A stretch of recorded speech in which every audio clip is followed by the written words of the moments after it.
Hello, everyone, and welcome to this week's World Discord podcast. I'm Brian Endless. I'm Joel Ostro. Hey, Joel, you going to talk over me all day today? That's the goal. Excellent. Always The World Talk Over Each Other podcast. Afiya's our guest. We will not talk over you, we promise. All right. Today we are talking about Pakistan and the multiple sources of internal and external conflict that the country faces. We're looking at a country where extremism and intolerance of diversity and dissent have been growing over the recent years. And really, it's kind of a vision of Pakistan's national identity as one of the central points. We've got an inability in Pakistan of state institutions to reliably give peaceful ways for people to resolve grievances. And this has unfortunately encouraged violence as an alternative. Everything is also complicated by a fragile economy. And then in recent years, climate change and devastating floods have hit the country. Internally, Pakistan regularly is accused of human rights violations, lack of free expression, cracking down on civil society groups, issues with freedom of religion, and violence against women and girls, among others. And then regionally, which people may be a little more familiar with, Pakistan faces a resurgence of extremist groups along its borders with Afghanistan. And that's raised tensions with Taliban-led Afghanistan. Currently, there are an estimated 1.7 million unregistered Afghan refugees in the country. And then, of course, the big one, relations with India over disputed Kashmir, are really stagnant, but they're always vulnerable to a crisis. So, Joel, with that, let me turn it over to you and we'll get into some details and hopefully a lot more. Thank you, Brian.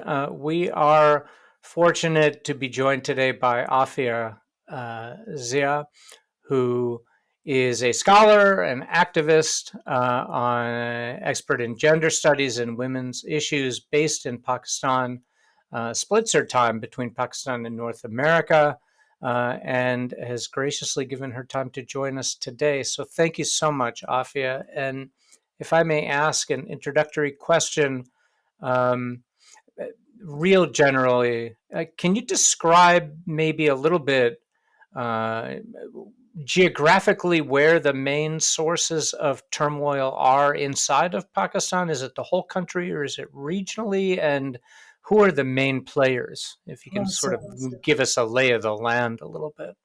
That's actually a great place to start. I was just, I think one of the big ones that Brian left out in a really comprehensive introduction was that Pakistan's a nuclear power, right?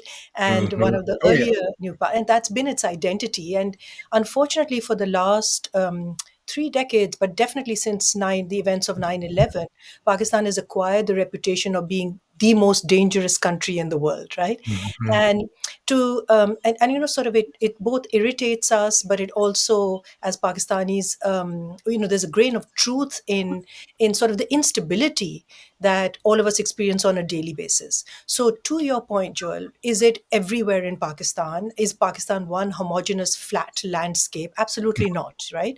And I think that Pakistan only got onto the map and the imagination of American audiences, certainly, and interests far before that, in 1979 and with Russia and Afghanistan. So Pakistan's always had this relationship with the United States since 1947, since its independence. But with the war on terror events, it became Pakistan's periphery. So Pakistan has 4 provinces. The largest one is actually Balochistan, which borders with Iran and some of it with Afghanistan, but that's partially tribal. It's desert. It's the least populated, and then you have the other smaller provinces, Khyber Pakhtunkhwa, which was part of borders with Afghanistan, and that's where the war on terror conflict spilled over into Pakistan, where a lot of the Taliban were in hiding, and a lot of the drone activities took place over there. Politically speaking, and economically or commercially speaking, it is the other 2 provinces, Punjab, which is the most populated and is the political center of Pakistan, and that's where all the political heat and decision making and the military is invested in, by and large. It's also the richest province. And then we have Sindh, which is where I'm based, which is the port by the sea, the city by the sea, Karachi, which is cosmopolitan, commercial, economically, obviously a port city. So very, very thriving and has is also very liberal in the sense of acceptability of ethnicities, but also sexualities and things that, the average American would not or did not for until globalization and social media were not aware of. Um, so that's one. And in terms of the actors, Joel, I mean, I've always, as the women's movement tirelessly or endlessly talked about, try to summarize Pakistan's situation or the actors at play as the four M's, which is men, money, military, and mullahs being the clerics, right?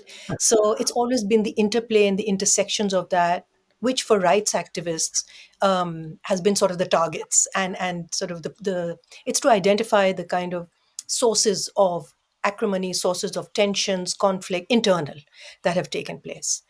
So that's kind of the broad. Geographically, also, we've got mountains, we've got sea, we've got, because you Mhm. mentioned floods and um, climate change is really coming into effect, and in a big way now, precisely because Pakistan is so diverse. You've got the Himalayas in Pakistan, you've got a lot of hikers from all over the world who go over there.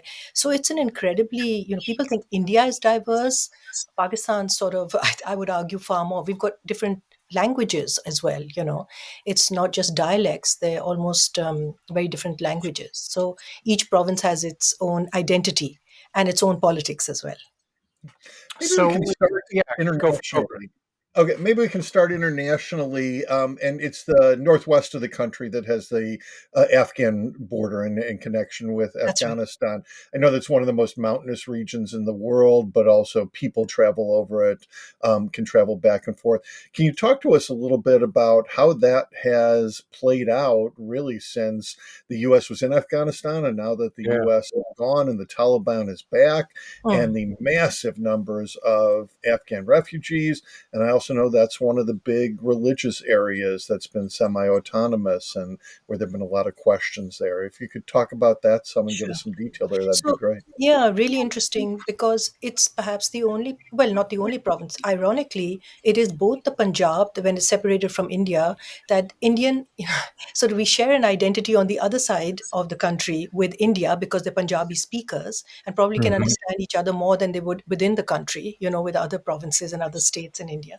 And the same sort of applies to the north, what used to be the Northwestern Frontier Province. Literally, its identity was its location, and Hmm. and it is a movement in for identity. It only happened in 2011 when we had the federation devolved in terms of power with the 18th Amendment of the Constitution, that Khyber Pakhtunkhwa insisted on having its own name and its own identity. Went through quite a bit of political tussle over there, but they managed to do it. So Khyber Pakhtunkhwa, of course, shares the border with Afghanistan, and they are Pashto speaking. They have families on both sides of the border. And of course, a shared identity and history. So that was one of the problems, or perceived problems. It's not a problem. If it's not a problem in Punjab, I don't understand why it should be a problem in the front. But politics makes these decisions.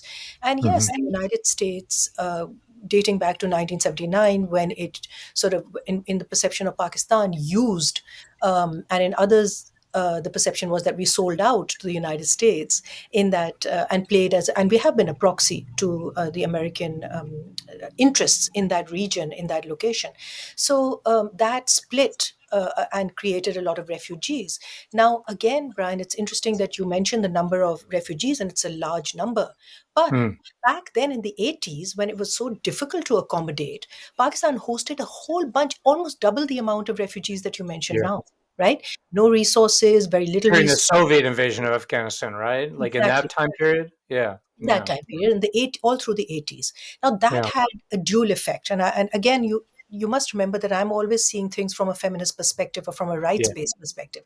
So my information is always, the sources are feminists in Khyber Pakhtunkhwa and women activists, and they resented this idea of the Pashtuns or the refugees who came in, because obviously, because of their class and because they came from tribal areas, they were not as cosmopolitan, sophisticated, educated as the Pashto speaking and Pakistanis, right? And the Pakistanis of that era. So they said that they brought their conservative agenda with them, right? And this Hmm. and changed the culture of Khyber Pakhtunkhwa. Having said that, of course, they also absorbed, right? You have that debate in the United States also. immigrants come in, they get absorbed into it. Mhm. Others think that they are the other, and Mhm. sort of exclude them, etc. So a lot of, in terms of identities, there was a merger, and there was a kind of a settling in period. They had become Pakistanis, many of these refugees. The problem with 9/11 and the new contract with the United States in the war on terror is that once that so-called war was over, whatever that means, and the Americans pulled out of which of course had a huge impact on us because we have these refugees, our state also started becoming um, very sort of excessive in its need to purge ourselves of all of it. We're done with this, right? Mhm. And you need to go back. What does that mean? Go back to what? Now their children have grown up in Pakistan, right? And there have been many marriages. Identity was an issue. Identity documents were an issue. You still have militants who are part of the back and forth that goes back because the commute and the traffic between the across the border. So it's quite a bit of a mess. But having said that, perhaps the most interesting part, that's history, right? And we know that. The most interesting thing has come out is that a new generation of um, of Pathans and of Pashto speakers within Pakistan have collectivized themselves and become political. And the Pashtun Tahaffuz movement is about securitizing their identity without following an agenda of either the United States or the Pakistani state, right?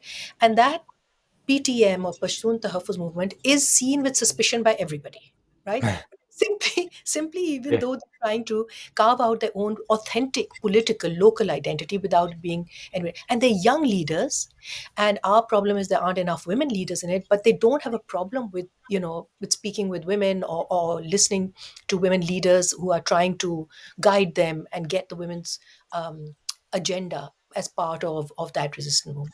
Let's talk about that for a second, because if you think, when we think Taliban, we think very anti-women, and I know there are some similarities but also differences. How much of that identity is religious? How much of it is a Yeah. specific kind of Islam? How much of it goes into other things there? So, that's another interesting thing. I've always said that the two most conservative provinces in Pakistan, which is Khyber Pakhtunkhwa and Balochistan, also happen to be the most secular. Now, by that, I do not mean, in terms of faith, secular in terms of faith or identity. Pakistan is an Islamic republic. 97% of us are Muslims, practicing, observing. There's a lot of religious politics. But these two provinces are not dominated by religious parties. Pakistan doesn't vote in religious parties, right? They tend to be a minority or usually enabled by dictators, military dictators, to come into power. But they tend not to win elections at all, right? They come in.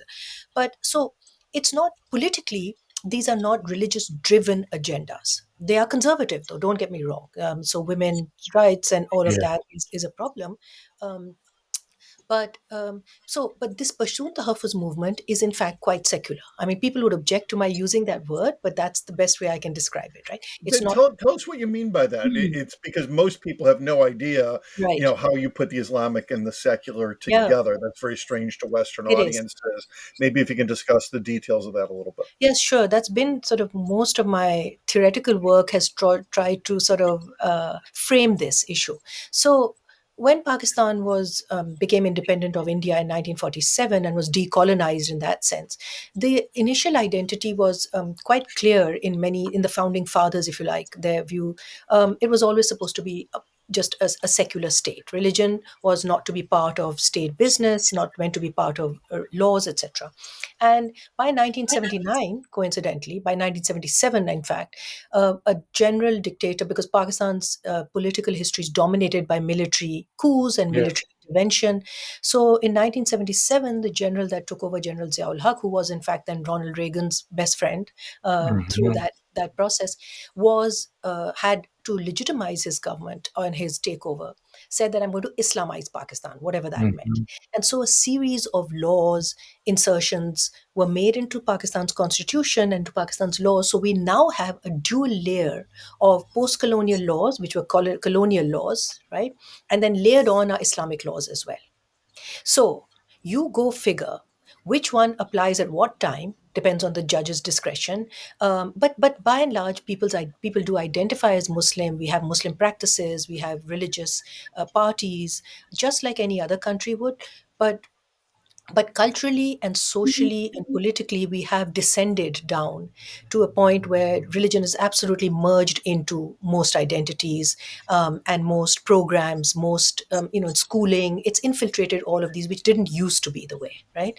So the Iranian Revolution was a revolutionary way to bring it about. In Pakistan, it's kind of a slow creeping process that has led to its Islamization, if you like, and Islamization. So when I say secular, I really do just mean simply not Western secular, philosophy. But all I mean is that we have movements like the women's movement, like minorities and human rights campaigns, which focus on on secular alternatives to religious politics, right? And they offer secular resistance to, say, applying a religious law to women which may not be equal or which is discriminatory, or for minorities equality. So really what it means is clearing out some space for us to do politics, to have identities, to study, to research without having religion imposed, or a need, or a demand, or a necessity in everything, in every aspect of our lives. So it's to clear out some space to have debates, conversations without always referring to religion. It's really quite So yeah, that's really interesting. I wonder in this those same regions if you, so my ignorance is going to shine through right now about Pakistan. Um, Probably the last I'd read about the Northwest provinces, the northern provinces, was Malala's book after she recovered from the horrific assassination attempt against her, and the picture that she laid out was one of um, persistent and really prevalence of violence throughout most of the region. It seemed like everyday occurrence of some kind of threat of personal insecurity, not just individual for her, but just ever present risk of some kind of attack. It's been many years, and I frankly have not heard. Like, is that still describe the situation, or are things much more secure for people? Mm. And and what is the role of the? Well, I guess the next question would be the role of the Pakistani Taliban, and what are its connections? How close are they with the Taliban in Afghanistan? Or are they more independent of them? So there's, a couple of sort of big picture answers to this. There's this very strong suspicion and also resentment, let's put it that way, a resentment within many Pakistanis that if the United States was not intervening or involved in our region, we would not, in fact, have these issues. Now, we can debate that, I mean, and we have within Pakistan as well, that how much agency do you give to foreign intervention, but also not recognize your own creeping descent when you don't have Right. literacy rates, when you don't have economic distribution, when the military is constantly involved in your governance? Do you take responsibility at what point, right? Nobody can dispute the fact that imperialist intervention is a huge problem. And after Afghanistan, one would hope that the United States would have learned and you have that debate within America as well. Like, Sure. should you ever been there, and what has it done? So, specifically with regard to Khyber Pakhtunkhwa, prior to this war on terror, prior to 1979, but even if we don't go into 1979, girls' education was one of the sort of peak literacy rates in the northern areas, right? For many different reasons. This was a princely state. Swat, for Mm. example, which is in Khyber Pakhtunkhwa, from where Malala is, was a princely state. Women's education was high. The women which were part of the royalty were very keen on education. My own grandmother, she came from Afghanistan. She used to tutor the children of the royalty over there. So women were always involved in Afghanistan and northern Pakistan, certainly, and of course in that was not the issue. Conflict just messes up everything, right? It just pushes everything back, and women become, and minorities and vulnerable become, the biggest casualties of it and collateral. So the 10 years that Malala was growing up, of course, it was a generation like my children who witnessed blowing up of schools, insecurity. There's no question in my mind that as a generation they suffered in a very different way from how we suffered the decade that we grew up under a dictatorship. Now, post that, one of the things that is also really describes Pakistan along with the most dangerous country in the world is its resilience and resistance. Right? We love this description as well. It's Mhm. not fair. Both terms are extreme, but there is a lot of resilience. So you'll have for every girl school that is blown up or was blown up, or every Malala that was attacked, you had several who insisted that they would go to school no matter what. New schools are built up. So, in that sense, it's a restive area. Mhm. And it's going to remain so until they, weed out this and stop this practice of good Taliban and bad Taliban. There's that issue as well, which continues. Um, Mhm. but it's definitely under control, which I think makes a lot of Pakistanis question that if the state can control this, why was it not able to do so for 10 years? How much of it was simply to appease the United States, simply to squeeze benefits out of it? Was it a charade? How much of it? Because when the military wants to quell and shut down a uprising, it manages to do it pretty well. That's what surprised me because Pakistan has a large, accomplished, and well trained military. As Brian knows, he and I both run large model United Nations programs, and Pakistan is one of the most faithful participants in peacekeeping missions for field training That's right. That's operations, and they're all over the world. right. It's a large and capable military, and that was going to be my next question.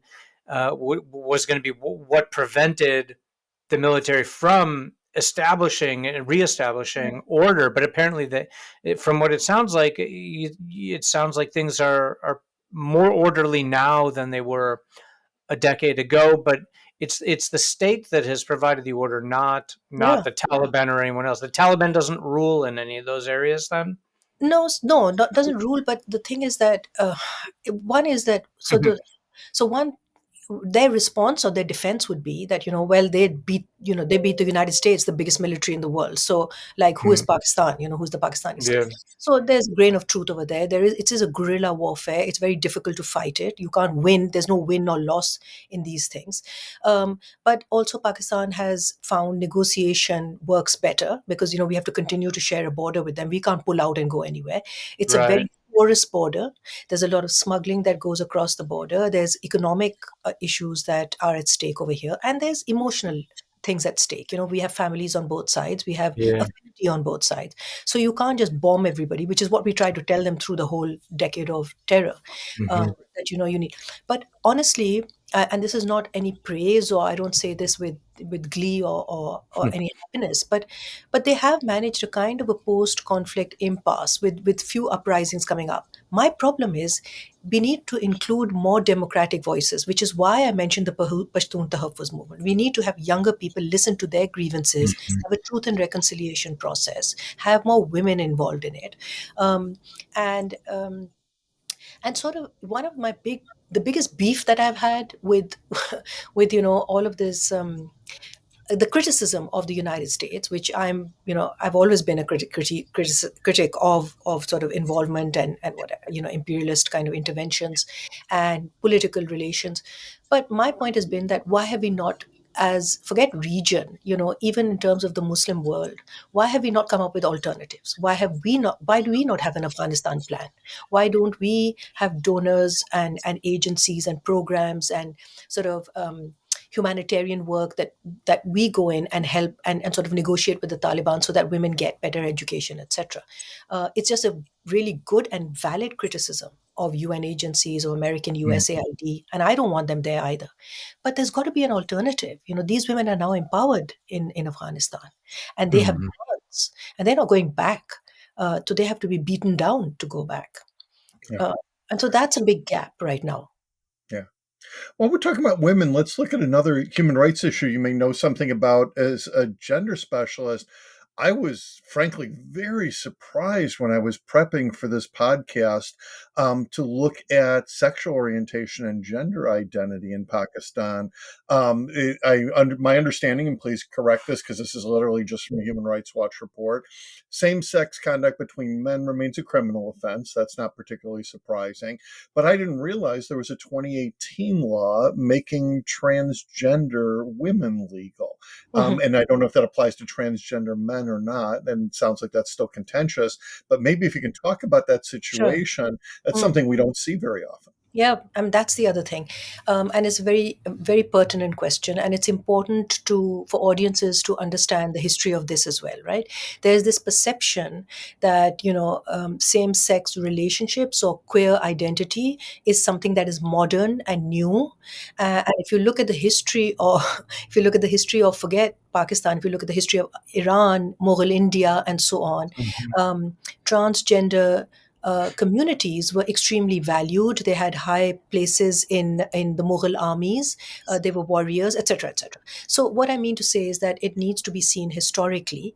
And in fact, the critique of modernity and colonialism is that it was when the British came and imposed colonial law in Mughal, they imposed their bigoted and homophobic policies from Europe impose them onto, and degraded the position of eunuchs, of transgender communities, of sex workers, right? So they gave them new identities when they had prior had respectable identity. It was not disrespectful to be this. So anyway, so given that, of course, there's a continuity of those identities. It's not new. It's just that, like you say, it's documented now by academics and reporters. They find it sexy. They find it interesting. Oh, look, we found this. There's some actual gay people, and they actually have parties and they have relationships. And but but as far as the law is concerned, that also is interesting. Yeah. There's no actually. Homosexuality, for example, it's not a criminal offense. There's no law in Pakistan against it per se, right? Extramarital laws are, which tend to discriminate against women far more, but that's a different conversation. Um, the transgender law of 2018 actually wasn't passed. It was, in fact, challenged by the religious parties, and it was sent back to there's a constitutional body that has to vet all laws to Okay. ensure that they are in conformity with Islam. That council of Islamic ideology did not find it in a conformity with Islam for whatever reason, Got it. completely non-religious reasons, really, Yeah. um, and didn't allow it to pass. Interestingly, in Iran, Ayatollah Khomeini did pass a law which enabled surgeries for those who wanted to transition into a different, so in terms of anatomy and surgical reconstruction, etc. Interesting. Yeah, so that's Hmm. quite interesting in terms of thing. But here's the bottom line. I don't want to sort of romanticize it. The problem is that the state, and Pakistan state in particular, will tolerate, and it's absolutely legal to change your sex, right? However, there are some circumstances or some conditions, let's put it. But you have to make a decision. The problem is not changing sex. The problem is fluidity. Hmm. And there's all sorts of reasons for that. They want a stable legal subject, because subjects in Pakistan have to inherit. They have to be either male or female in order to inherit, in order to Okay. perform their duties, marriage, etc., etc. Hmm. So it's a very different legal requirement, really, if you like. It's not a religious um, rejection or offense in that sense. In fact, there's quite a Yeah. bit of sympathy towards those who are unsure and want to transition in and out. Very But interesting. yes, you're right that things have become violent. My theory is, Brian, that when in the transgender community, when they transition into becoming from a man to a woman, they become as vulnerable as women do to male violence. It's simple as that. Uh-huh. Yeah. And that's why you have a lot of honor killings as well, of transgender celebrities or transgender artists or sex workers, etc. They become subject to a kind of a dual vulnerability. So Is that honor is still a problem, and that's still an issue. Yeah, it's become increasingly an issue, because Huh. you see now, I mean, this is what the transgender community leadership says so as well, that we were normative part of society. What's happened is globalization and Western preoccupation with us and our identity and trying to rescue us, right, has put us into the spotlight and made us controversial. Now, I'm not saying that's completely true, but there's a part of it that is, you need to engage with that to realize where the responsibility lies, right? There's no excuse for violence, but they're trying to analyze where this is coming from and how do we, um, de-escalate the violence and make them less vulnerable. Yeah. I take it from what you're saying, are honor killings of women still a problem too? Yeah, so that's also a complicated issue, right? There's a big debate on that as well. So some feminists have argued that it should be this concept of honor killing should be on the spectrum of, say, domestic violence, because most of these killings take place by family members, right? Family members. Yeah. Yeah. But my argument has been slightly different, because like I do think that's just that's a pass, right? The fact is, honor killings are um, they are a form of control over women's sexualities, first of all, right? So it's usually transgression of sexualities that leads to these crimes, or this, killing a woman in the name of honor. It is usually done by male members or relatives of the victim. And it's also in some areas, in some provinces in Pakistan, even though the province I mentioned is the most progressive, very Sufi, ritualistic, pietist Islam, not orthodox, but honor killings is high in that province. And so the that has a lot to do with things like, sometimes there are very material reasons for it. Brothers don't want their sisters to get property, inherit property, or there's just domestic, disputes. But very often it is because of sexuality and control over sexuality. And in that province and in those areas, it's very ritualistic. So there is a whole ritual to it. The community buys into it, and that's not simple domestic violence, right? So I think we need to understand that there are shades of violence, and domestic. This is not simply domestic violence, right? And because we recognize, and there's a law against honor crime, which is different from homicide or femicide, because of that, you cannot pay. There's one clause in Islamic law, that which is known as blood money, etc., which is the diyat, qisas, and diyat law, where you can negotiate um, a price, and exonerate or acquit the murderer, if your family member is agrees to do so with certain conditions. It's not always the case. The judge still has the discretion to deny that, but there is a law that which is sort of the retribution and blood money or compensation law. And that does not apply to honor killings by law, because we fought for it for a long time. We said the men were just getting away with murdering, their sisters or their wives or their mothers, and this has just become femicide, and it's gratuitous law violence. So we did manage to win that, and that there's a clause in Islamic law which says if it's spreading social chaos, it cannot be subject to just paying blood money and getting away with it. So there's a lot of details which are just seen very flatly from the outside. But there's many things at play in these cases. Interesting. I know that, and you mentioned to me in advance of this that your expertise is not really on the issues surrounding Kashmir, but maybe you could comment, like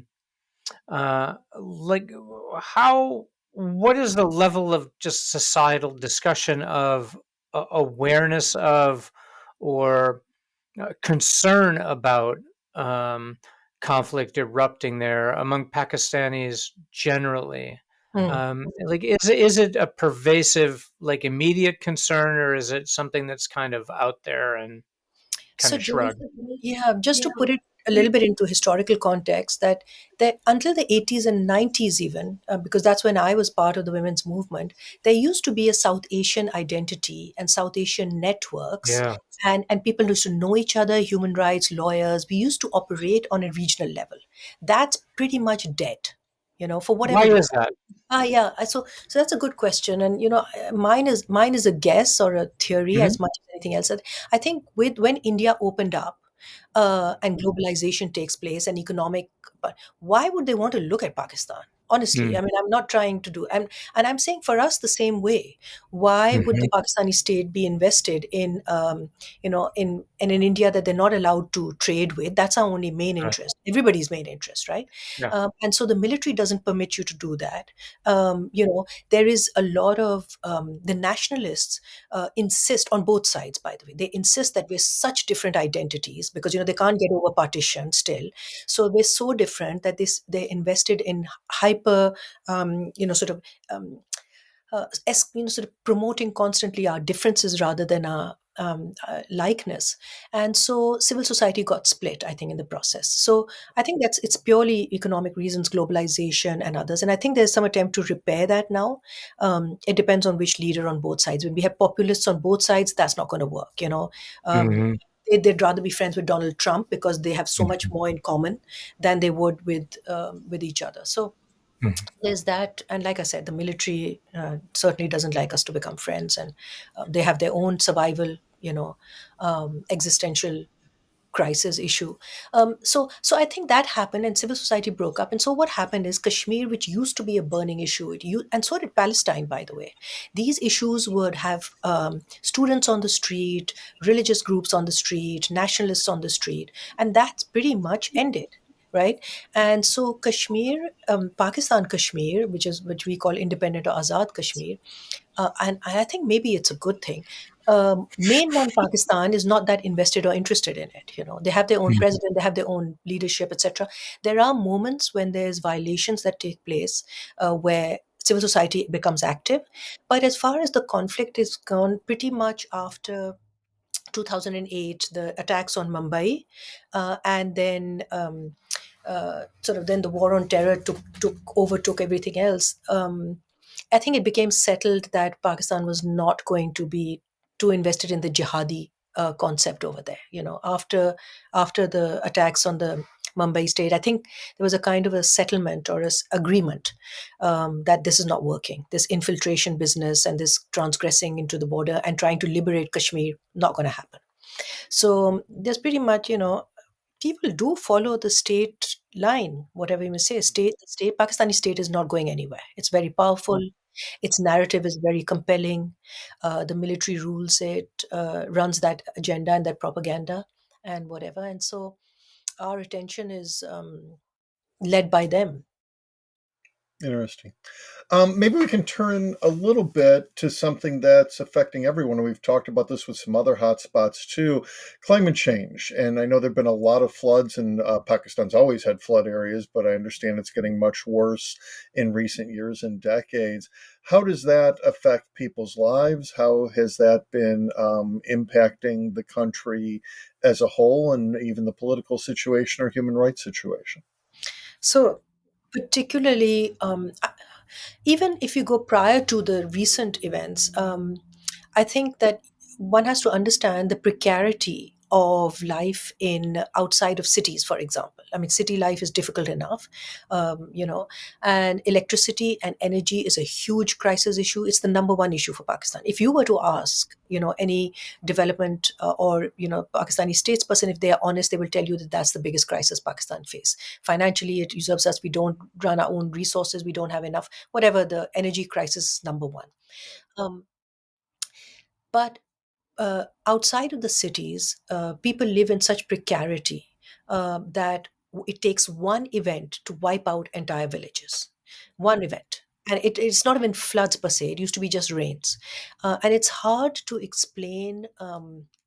It's just that images, etc., came out this time around, and the world caught the global imagination. But I've seen situations where entire families, entire communities, it's literally, people need to take it seriously. It's literally like being in a conflict zone, where at least some one or two members, happen to survive a bombing, etc. But in this case, nobody survives. When you're washed out, the entire village, the bridge, everything is gone. Like your livestock is, and if you manage to survive it, you don't have anything to live on. So you're completely dependent on somebody rescuing you. And usually it's been landowners, or what are called feudals or landowners, or the local leadership that has had to take physical care of people who are affected by this. Then there's of course disease, and everything else that follows. It's a horrible. I mean, I don't need to explain, because we've now, all of humanity has lived through COVID. We've seen what a crisis can do. We just don't make this connection between climate and, but one of the important things that's happened is that Pakistani expertise on this is getting more vocal. They are asking and appealing to a global community to pay attention to this, because this is going to be pretty much one of the nodes of examples and exemplar of what climate change can do to this world. Absolutely, So yeah. that's the critical thing. I don't want to be an example for everything. I'm really tired of Pakistan having to be an example for resistance, or for Certainly, climate yeah. change, or for women's rights, or for democracy. Enough already. Um, but this, Brian, really is on the global community. If they do not pay attention to this, forget. I mean, I understand. um, democracy is important and women's rights are important. But we've got to get our priorities right now and pay attention to you. We need to spend 20 years fixing this issue rather than trying to rescue people from the Taliban. Honestly, if that's the trade-off, let's do it. Yeah, this is So I, nature that we're at war with. It's nature Yeah. killing people. exactly, exactly. We are warring on nature. So and it's, and as you know, it's not I know people say it's an equalizer. It's not. It's the most vulnerable, the poorest, who get hit the most. And mm, I don't even know about, and people forget, right, until the next floods, Hmm. until the next conflict. So, but I think what I do respect is that there's more and more awareness about this in Pakistan. And the climate change minister, the previous one, was a woman who was pro-democrat. She was editor of a political magazine. She was ambassador to the United States for Pakistan at one point. Dynamic woman, and not necessarily an expert on climate change, but so committed that when she came into office, she decided that was going to be her issue. She was going to learn everything and promote it. And that's one of the things about Pakistani women, especially in leadership positions. When we get there, it's been so tough to get there that once we're there, we want to make sure that we leave a print, Yeah, and get things done. the You have positive a side. climate change minister in Pakistan? Yeah. Brian, do we have one of those here? Is there a secretary We of have, climate change? we have climate change deniers, I bet, over there. Yeah, Yeah. Secretary of Ministry of Denial would be about right. Ministry of Climate Change denial. Yeah. Yeah, and we, Uh, we have to realize too, I mean, you're describing a place where we think of climate change disasters, we think of hurricanes, yeah. and FEMA comes in and the National Guard comes in. Yeah. And you're talking about, very little resources and basically the local It's land being external land. agencies, right, that come in. There's a dependence on external agencies, UN and others, the And that's the humanitarian other agencies problem, come in. because they come in and they make these clusters. Yeah, And I mean, let's not get into what kind of cluster we think it is, because it's really bad. Because there's a lot of money involved, there's a lot of non-expertise, they don't understand the indigenous problem, and they're in and they're out. yeah. But when I say I'm proud of the kind of local resources and the local methods of dealing with it, that's what needs to be paid attention to. We should be defining what the program and agenda should be. Yeah, because um, that's where the solutions are going to be. It's not going to exactly, be outsiders exactly. coming in. Exactly right. Yesterday I was watching this other podcast at the London School of Economics by Bangladeshi. There are other podcasts? Sorry. Speaking of, uh, there's a Bangladeshi economist, actually, and a gender studies expert, Naila Kabir, whose new book has come out. And she made this really interesting comment about a comparison. She's talking about the paradox of Bangladesh, which is so poor, considered to be overpopulated, etc. And its fertility rates go down, crashing down. Women start coming into the workforce much more. And it's now in the region one of the most progressive, economically viable, and women are involved in the labor force participation double what they are in India and Pakistan. So we were Hmm. discussing this, and she said something interesting, Brian. She said the main reason is, what she figures is, that they've developed not a model on modernity, not a model Western, not a model from some ancient past. They've developed their own model of development. Hmm. Okay, so it's true to what you say, that we need to start paying more attention to that, without mixing it up and thinking of something as going back to, or going back to medieval. That's not the point. The point is developing something that is futuristic, but that is made, thought of, conceived of, tested locally. Yeah, and we haven't quite caught up to this yet, but the best models of development are local models that bring in Yeah. international knowledge, but that have local people leading them and understanding local conditions. Absolutely. It sounds like there's some success there, which is great, but also more need there too. Exactly. Um, we've talked a lot about um, sort of the politics and divisions regionally, locally. But what about at the national level? Um, uh, how do the national level politics differ from those local Hmm. divisions? Like, Yeah. because I picture a highly fragmented Pakistani political environment at the national level, like competing for parliament, or and sort of have always thought that that's maybe one of the explanations for the frequency of military intervention in politics there, because it's so highly fragmented. Is that an accurate picture? Or Well, the first part of it is correct. I mean, it is fragmented. Uh, I don't necessarily think that's a bad thing. I mean, like, in the United States, you have state laws and state policies, and states do what they want. At some point, it becomes, tension. In India, hugely divisive and diverse. They've evolved their own system of and making it workable. Pakistan's not even as big, and it's a viable hierarchy, right? It's a viable hierarchy. Um, and when it fragments at the local level, it tends to get maybe a little less democratic, a little less space for women, but that's to do with the whole culture. There is a trickle down effect, by the way, when you have um, something that happens at the national level. It does catch the imagination of those at the local level as well, at community levels. There's a kind of a tension on when they want to retain their community and their own identities, just like there is, in the United States, but also partake of and be part of the nation. In Pakistan, there's, yes, there is something called a separatist movement. It's technically not as separatist as is perceived in the media. It's constantly negotiating with wanting to be have more resources, get more rights. It's a leverage. It's a way of leveraging the rights that they deserve.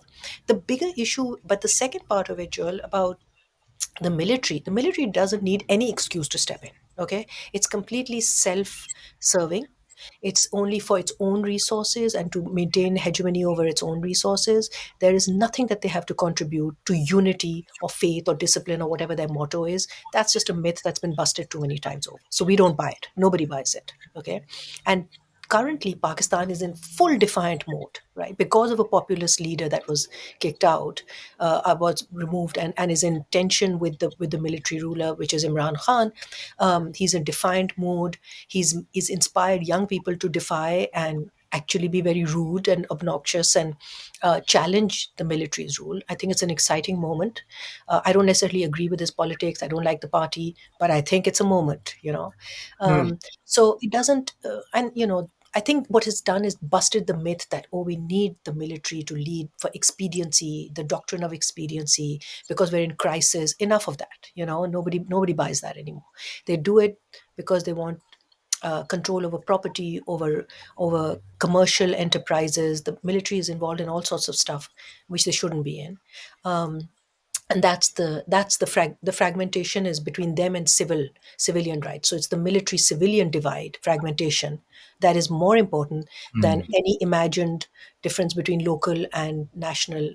There are some clashes, for example, what you were saying, Brian, about building dams.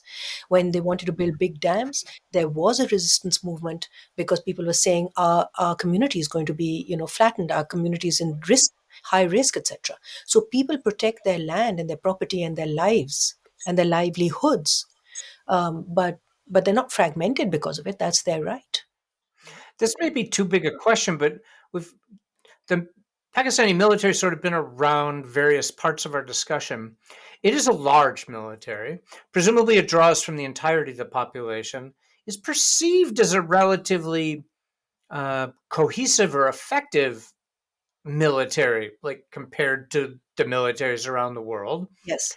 Uh, I would imagine that that means it's pretty well respected in Pakistani society, given it draws from all the sectors and it is effective and it is Yeah. Yeah. somewhat cohesive. But that seems to conflict with the image we get of Pakistani society as being all so fragmented and divided, and then the military frequently needing or perceiving a need to step in. Um, But the issue is that, society is not fighting itself, right? I mean, it's mm, not like as if there's some civil war going on in Pakistan. I mean, mm, this is a really an inaccurate depiction. There's no civil. There's small skirmishes. There's yeah, asking for rights.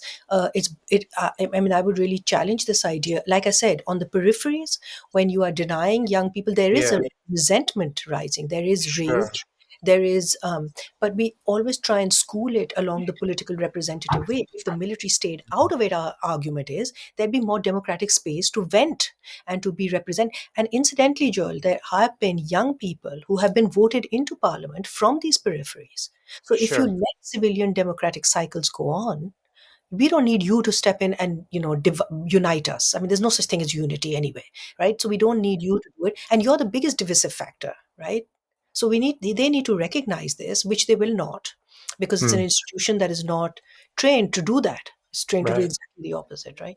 So, which is why a populist leader like Imran Khan, when he can create legitimacy and give cover to this challenge, that is an exciting moment, because he Okay. has, in fact, discredited them to a large extent, more than all our theories and papers and small, academic work. Yeah. I don't think that was necessarily his intention always. No. It comes from an arrogance and I'm better than, I deserve to be there instead of them. But Yeah. Yeah. who else, That's where fair. it's coming from. Yeah. Joel, unless you've got anything else pressing, I think I'll take the last question here. Please do. Excellent. So we have a typical last question for all of our guests, Afia. Oh yeah, You you're get, going to ask the typical one finally. you get you get a magic wand, and you get to Yeah. do one thing with your magic wand in Pakistan. What do you think would do the most good? If you could change one thing tomorrow, what would do the most good in your mind for the country? Uh, I my know it's an impossible question. That's why No, we it's ask. not really. I mean, it's just that for me, I've got, if one can be split into 100, that would be good. But Yeah. there's always that one wish that I had 100 fishes. There's always a trick. Exactly. It's been the theme of what we're saying, that I think that if we could have more civilian supremacy and democracy in Pakistan, I would hope that it would open up the space for more left politics and politicians, for more feminists, for more of those young people who are invested in the future of Pakistan and who grasp and are clearer on concepts than we were growing up in our generation, precisely because there's information and awareness and interest and investment and a strong activism that comes through this generation that we've seen all over the world. I think I wish there was more space for that and more secular space for that. Than anything. If you ask me to rewind and hope, most people would say to you that many people would say that I wish religion hadn't seeped in so much Mm. into institutions. It doesn't matter what our faiths are. That's a separate Right. issue and what's happening in a home. It's institutional religion that is an obstacle as well. But the main debate in Pakistan, if you ask all of us this question or took a referendum on it, would be divided between the military and the mullahs. Some would be voting, I wish they were not, they did not have the kind of influence and they went, um, their hegemony didn't exist. And the other Yeah. half would say that. So that would Which be the presses to wish. the question of democracy. So that's Exactly. Yeah. But the thing is, Brian, just a caveat that there is, and that's also been the theme of our talk, that you can't bomb countries into democracy. And, sort of Western powers have got to be aware of that and play their role in that as Mhm. well. And not force, I mean, take care of your own democracy, man. The whole world is in straits and democracy deficit. So let's just take care of ourselves and the rest will come together. excellent. Afiya Zia, thank you so much. I've My pleasure. learned so much about Pakistan and Pakistani's past and present. Thank you so much, My and Thank you pleasure. really very much. appreciate you My joining pleasure. us. It's been Thank you great for your fun time. speaking with both of you. Great fun. Thank you. Thanks, Brian. Thank you, Andy, our producer. Thank you for tuning in, and please spread the word about the World Discord podcast. And until next time.